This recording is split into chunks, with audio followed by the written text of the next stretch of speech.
दोस्तों नमस्कार। आपका फिर से स्वागत करता हूं आपके अपनी वेट वर्चुअल क्लासेस के अंदर। दोस्तों, आज हम जिस बीमारी के बारे में डिस्कस करने जा रहे हैं उसे एलोपेशिया या स्किन एलर्जी कहा जाता है।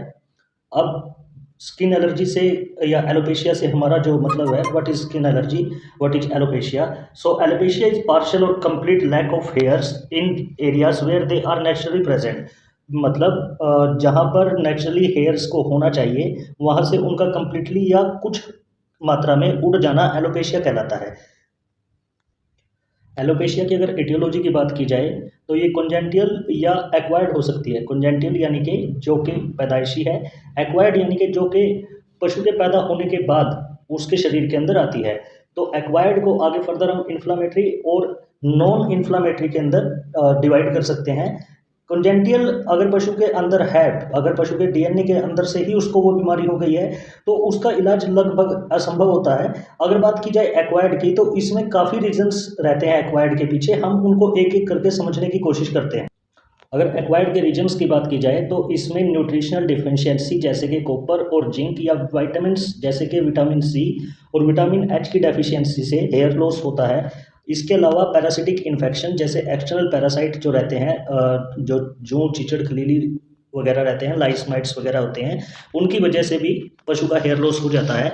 इसके अलावा फंगल इन्फेक्शन जैसे कि रिंगवर्म की वजह से भी ये हेयर लॉस रहता है। स्किन इरिटेशन प्लांट से, केमिकल से, या जहाँ पर पशु को आपने बांधा है अगर वहाँ पर कोई ऐसा इरिटेंट मौजूद है जो कि उसकी स्किन को एलर्जी करता है तो उससे भी हेयर लॉस होता है।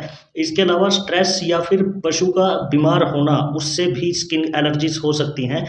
एक जो कारण रह जाता है जिसे कि हम नॉर्मली वेट्स छोड़ देते हैं, उसको सभी को हम एलर्जीज में कंसिडर करते हैं लेकिन इस कारण को नहीं पकड़ पाते, वो होता है कि छोटे बछड़ों का उसकी माँ के द्वारा चाटा जाना।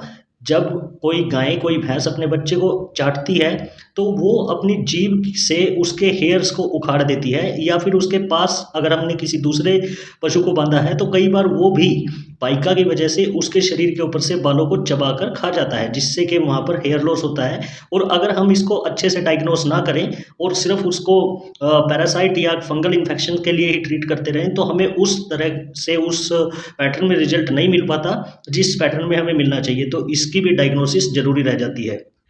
डायग्नोसिस की अगर बात की जाए तो हमें सबसे पहले पेशेंट से हिस्ट्री लेनी चाहिए कि इस पशु को हेयर लॉस कब से है और इसका पैटर्न क्या है, वो हमारे को डायग्नोस करना पड़ेगा।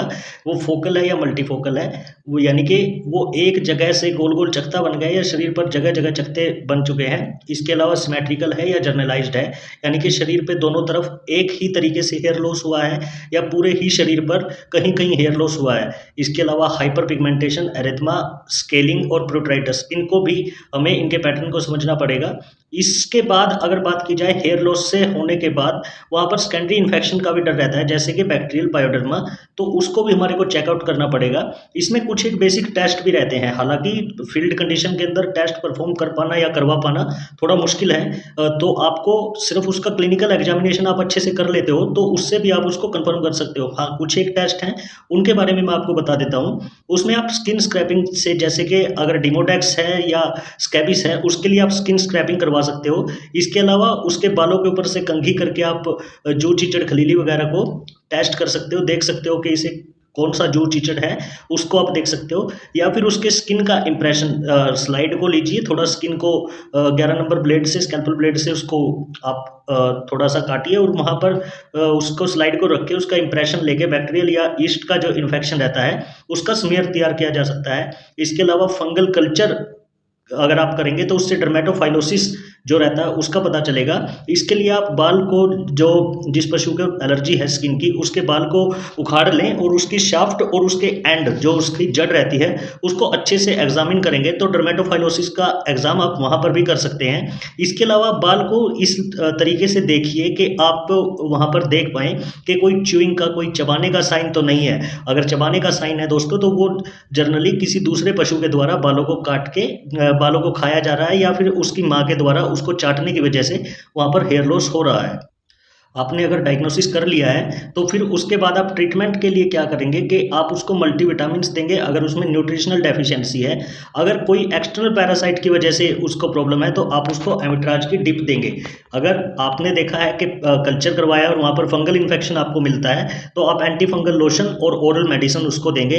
इसके अलावा उसको एनवायरमेंटल स्ट्रेस से बचाया जाए। उसके पास अगर कोई ऐसे पेड़ पौधे या फिर कुछ ऐसे केमिकल्स हैं जिससे कि उसको एलर्जी हो रही है तो आप उनको उससे दूर कर दें। इसके अलावा अगर आपने देखा है कि पशु को उसकी माता के द्वारा या फिर किसी दूसरे पशु के द्वारा उसके बालों को खाया जा रहा है तो आप उनको अलग अलग प्लेस पर बांधिए ताकि उसको कुछ हद तक रिलीफ मिल सके।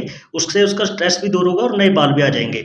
अगर सीवियर केस है तो उस केस में आप कॉर्टिकोस्टेरॉइड का इस्तेमाल करेंगे और साथ में एंटीबायोटिक्स भी लेंगे।